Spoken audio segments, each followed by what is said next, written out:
You will hear a man phoning a woman about an advertisement he has seen in the paper for some furniture.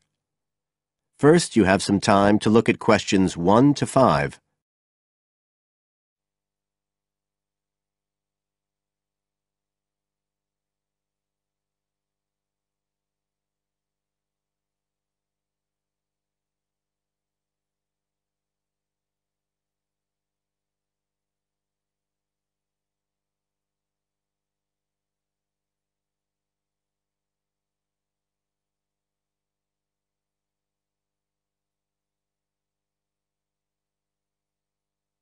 As you listen, because you will not hear the recording a second time.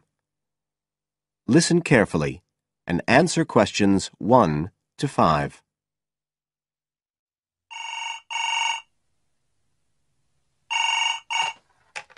Hello? Oh, hello. I'm ringing about the advertisement in yesterday's newspaper. The one for the bookcases. Can you tell me if they're still available? We've sold one, but we still have two available. Right. Can you tell me a bit about them? Sure. What do you want to know? Well, I'm looking for something to fit in my study. I'm not too worried about the height, but the width's quite important. Can you tell me how wide each of them is? They're both exactly the same size. Let me see, I've got the details written down somewhere. Yes, so they're both 75 centimetres wide and 180 centimetres high. Okay, fine. That should fit in okay. And I don't want anything that looks too severe. Not made of metal, for example. I was really looking for something made of wood. That's all right. They are, both of them. So, are they both the same price as well? No, the first bookcase is quite a bit cheaper. It's just £15. We paid £60 for it just 5 years ago, so it's very good value. It's in perfectly good condition. Well, they're both in very good condition, in fact. But the first one isn't the same quality as the other one. It's a good, sturdy bookcase. It used to be in my son's room, but it could do with a fresh coat of paint. Oh, it's painted? Yes, it's cream at present. But as I say, you could easily change that if you wanted, to fit in with your colour scheme. Yes, I'd probably paint it white if I got it. Let's see, what else? Oh, how many shelves has it got? 6. 2 of them are fixed, and the other 4 are adjustable, so you can shift them up and down according to the sizes of your books. Right, fine. Well, that certainly sounds like a possibility. Before you hear the rest of the conversation, you have some time to look at questions 6 to 10.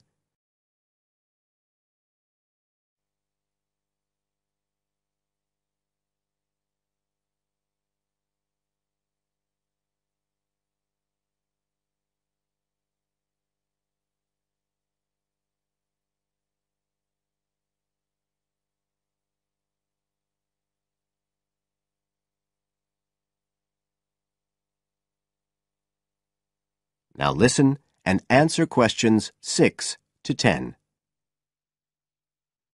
But the second one's a lovely bookcase too. That's not painted, it's just the natural wood colour, dark brown. It was my grandmother's, and I think she bought it sometime in the 1930s, so I'd say it must be getting on for 80 years old, so it's very good quality. They don't make them like that nowadays. And you said it's the same dimensions as the first one? Yes, and it's got the 6 shelves, but it also has a cupboard at the bottom that's really useful for keeping odds and ends in. Right. Oh, and I nearly forgot to say, the other thing about it is it's got glass doors, so the books are all kept out of the dust. So it's really good value for the money. I'm really sorry to be selling it, but we just don't have the room for it. So what are you asking for that one? £95.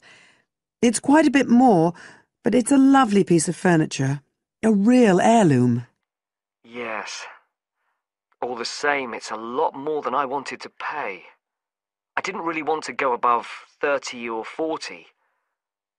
Anyway, the first one sounds fine for what I need. Just as you like. So, Is it all right if I come round and have a look this evening? Then, if it's okay, I can take it away with me. Of course. So you'll be coming by car, will you? I've got a friend with a van, so I'll get him to bring me round. If you can just give me the details of where you live. Sure. I'm Mrs. Blake. Blake? That's right. And the address is 41 Oak Rise. That's in Stanton. Okay, so I'll be coming from the town centre. Can you give me an idea of where you are? Yes. You know the road that goes out towards the university? Yes.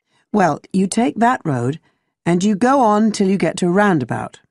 Go straight on, then Oak Rise is the first road to the right. Out towards the university, past the roundabout, first left. First right. And we're at the end of the road. Got it. So I'll be round at about 7, if that's all right. Oh, and my name's Connor. Connor Field. Fine. I'll see you then, Connor. Goodbye. Goodbye.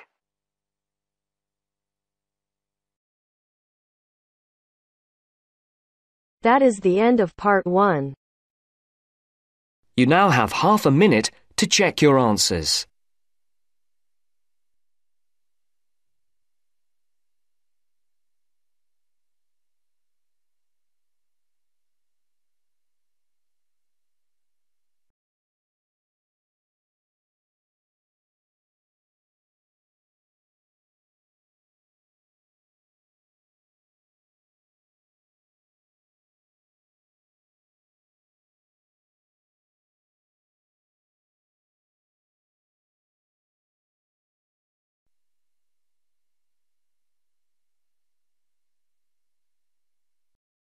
Now turns to part 2.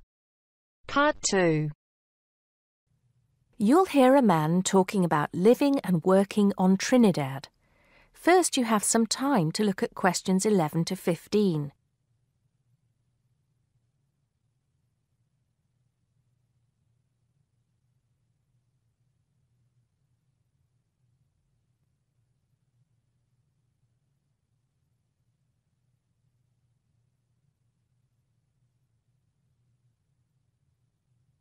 Now listen carefully and answer questions 11 to 15. Hi, I'm Steve Pinfold, and I'm here today to tell you about my gap year, which I took about 20 years ago. Unlike many students these days who go travelling or get some work experience between school and university, I decided to do something completely different after finishing my degree. I applied to work for a charity organisation. What it does is it sends people with particular skills to countries where those skills are needed. Apart from having some experience teaching English to summer school students, I didn't have any particularly useful skills, I thought, but luckily I was still accepted. I had to find the money for the flight, but you get free accommodation. I stayed with a family of 5. And you do get paid, but not much. It's a bit like pocket money, enough to get by. I worked in an orphanage and taught English at a local school. Where was I?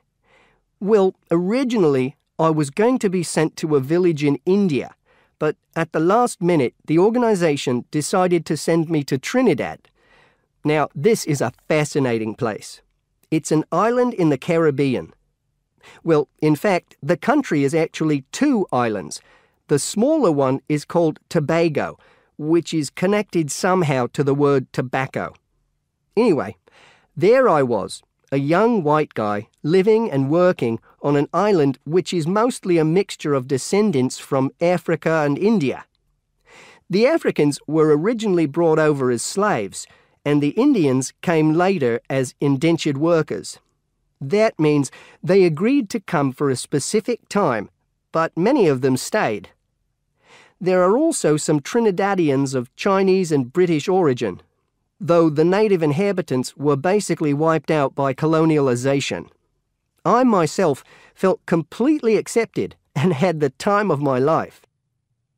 The language everyone speaks is English, so there was no problem for me there, but some concepts don't quite translate. They're pure Trinidadian. There's the term liming, for example, which means sitting around watching the world go by. Also, there's the famous carnival, when the whole island is taken up in playing mass. For a whole month, around February or March, it depends when Easter is, everyone's busy preparing costumes, practicing calypsos, soca and steel pan music, and most importantly, partying. Before you hear the rest of the talk, you have some time to look at questions 16 to 20.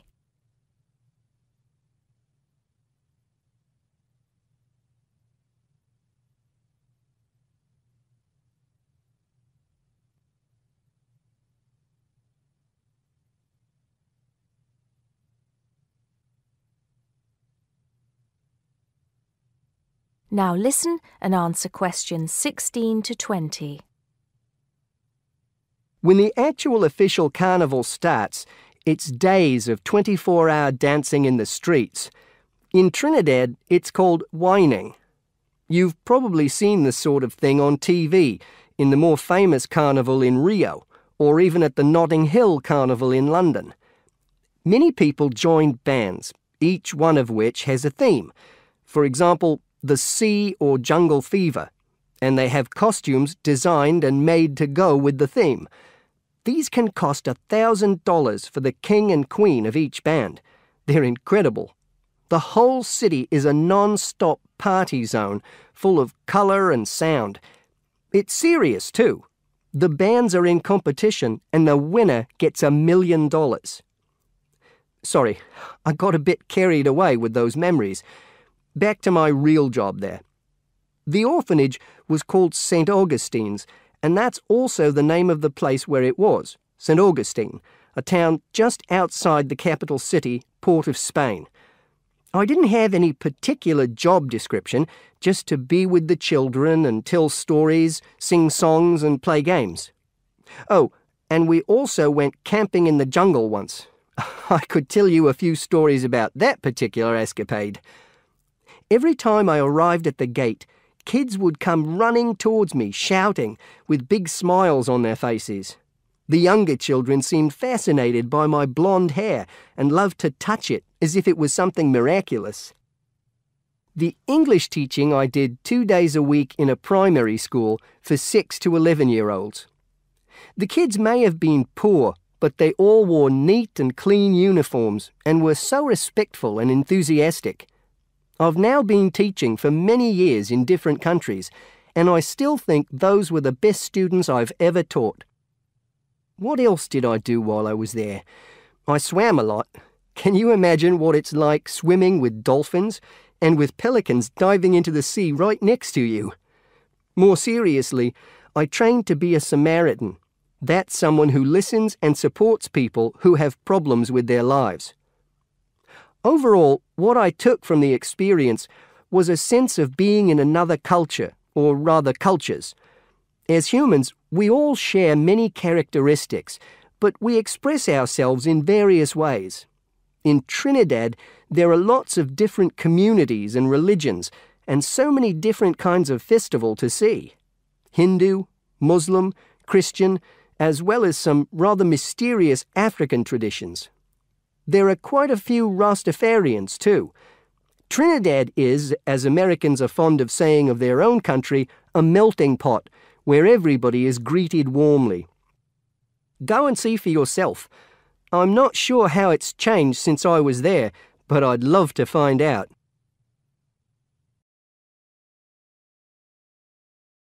That is the end of part 2.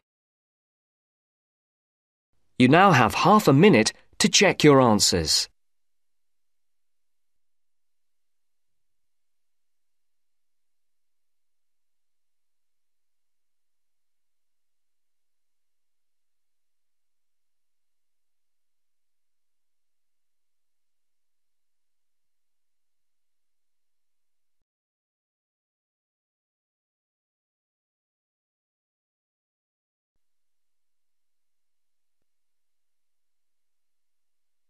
Now turns to part 3.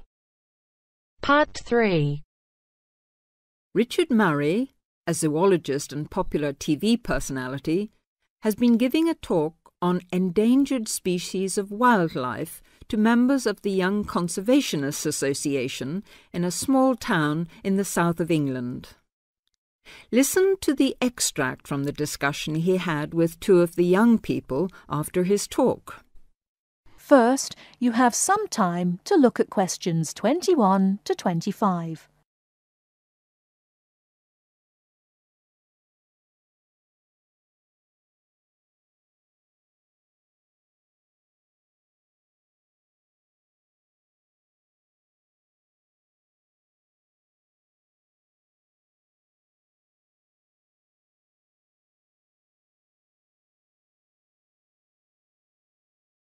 Now, listen carefully and answer questions 21 to 25.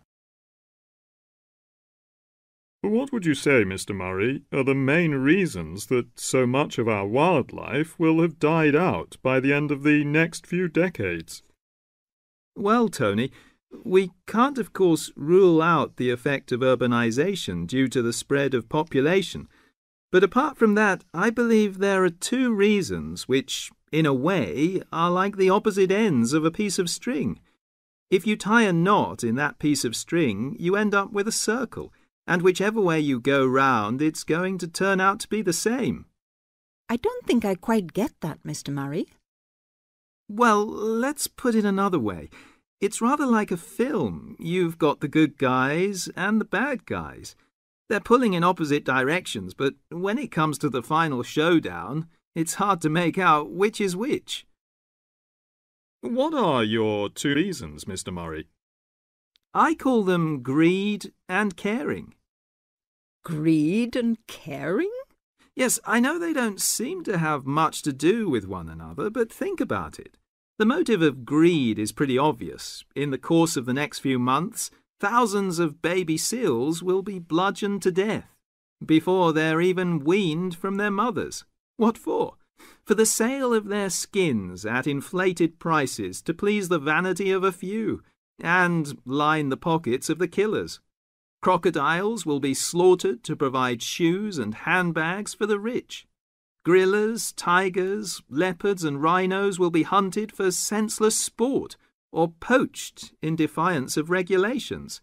Their skins, their horns, and their magnificent heads will be used as trophies to decorate someone's living room floor or walls. That's terrible. Yes, but it's not all.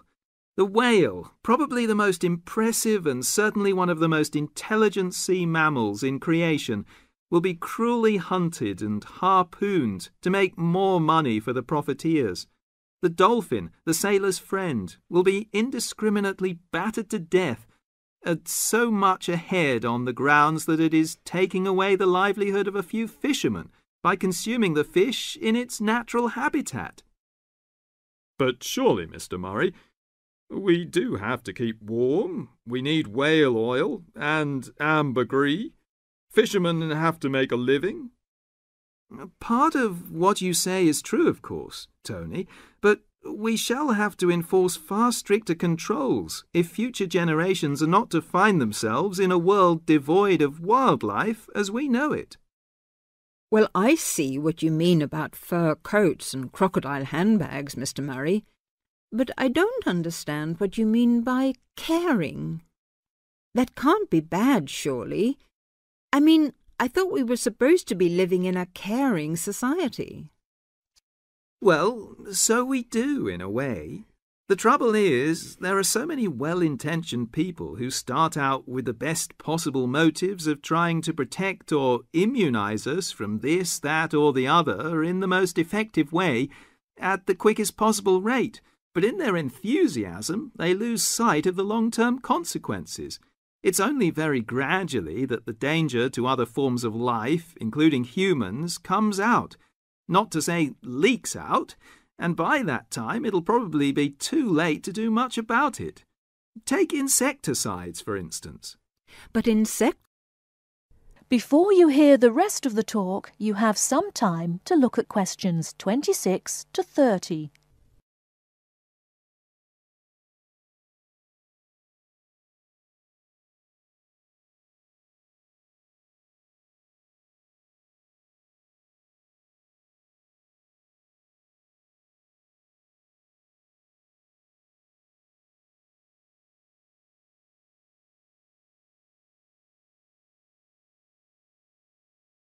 Now listen and answer questions 26 to 30. But insecticides protect crops from pests. They destroy disease-carrying mites and creepy crawlies like cockroaches. True, but nature has a way of developing her own immunity against insecticides and other pest controls, with the result that the biologists are driven to inventing stronger and stronger compounds, which, though they may annihilate the pest, nevertheless permeate the environment, are assimilated by plant and animal life, and become absorbed by the soil. Countless innocent creatures, the beaver or the mole, for example, are performing a useful task in the natural control. The alarming prospect is that as these poisons enter the foods we eat, and consequently our own systems, they'll find their way into the body of the pregnant mother and into her milk, offering incalculable risks to the unborn or newly born infant. In spite of all our technological expertise, our time is running out. We're virtually destroying ourselves. That is the end of part 3. You now have half a minute to check your answers.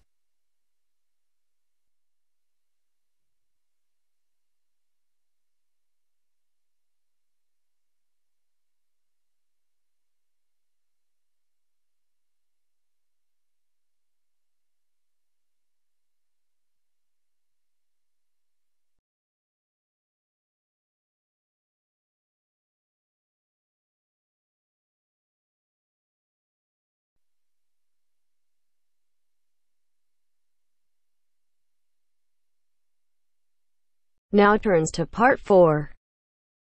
Part 4. You will hear a woman giving a talk at a popular science convention. She is describing research into artificial gills designed to enable humans to breathe underwater. Now you have some time to look at questions 31 to 40.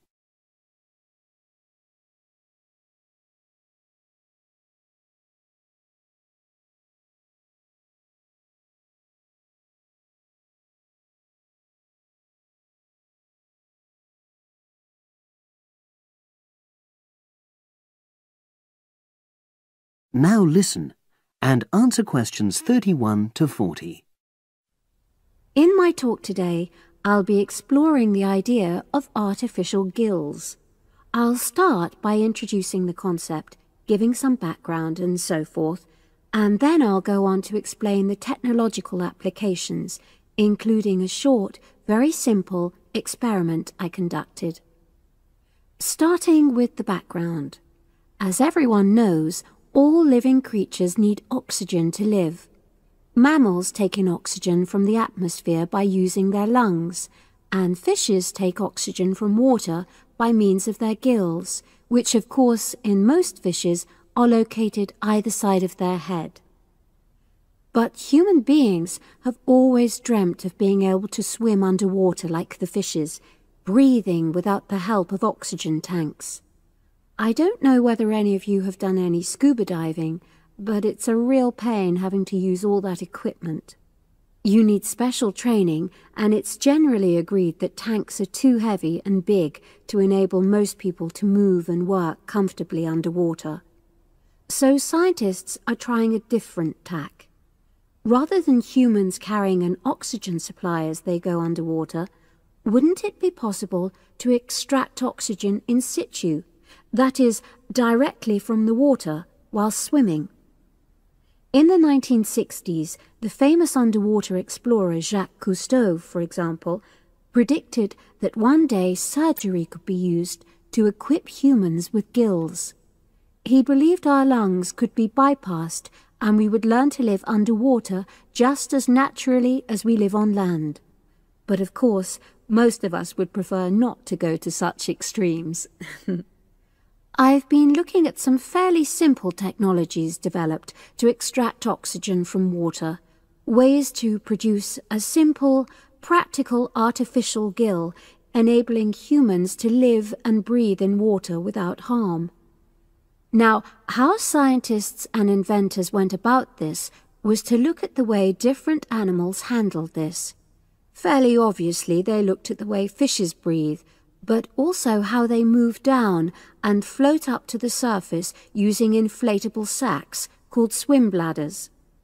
Scientists also looked at animals without gills, which use bubbles of air underwater, notably beetles.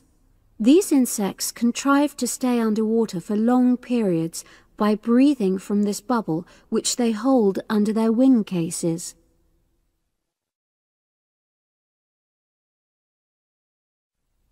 By looking at these animal adaptations, inventors began to come up with their own artificial gills. Now, making a crude gill is actually rather easy, more straightforward. You take a watertight box, which is made of a material which is permeable to gas, that is, it allows it to pass through inwards and outwards. You then fill this with air, fix it to the diver's face, and go down underwater. But a crucial factor is that the diver has to keep the water moving so that water high in oxygen is always in contact with the gill, so he can't really stay still. And to maximize this contact, it's necessary for your gill to have a big surface area. Different gill designers have addressed this problem in different ways, but many choose to use a network or lattice arrangement of tiny tubes as part of their artificial gills. Then the diver is able to breathe in and out. Oxygen from the water passes through the outer walls of the gill, and carbon dioxide is expelled. In a nutshell, that's how the artificial gill works. So, having read about these simple gill mechanisms, I decided to create my own. I followed the procedure I've just described, and it worked pretty well when I tried it out in the swimming pool. I lasted underwater for nearly 40 minutes. However, I've read about other people breathing through their gill for several hours. So the basic idea works well, but the real limitation is that these simple gills don't work as the diver descends to any great depth, because the pressure builds and a whole different set of problems are caused by that. Research is being done into how these problems might be overcome, but that's another story, which has to be a subject of another talk. Despite this serious limitation, many people have high hopes for the artificial gill, and they think it might have applications beyond simply enabling an individual to stay underwater for a length of time. For example, the same technology might be used to provide oxygen for submarines, enabling them to stay submerged for months on end without resorting to potentially dangerous technologies such as nuclear power. Another idea is to use oxygen derived from the water as energy for fuel cells. These could power machinery underwater, such as robotic devices. So, in my view, this is an area of technology with great potential. Now, if anyone has any questions, I'd be happy to answer. Yes, lady at the...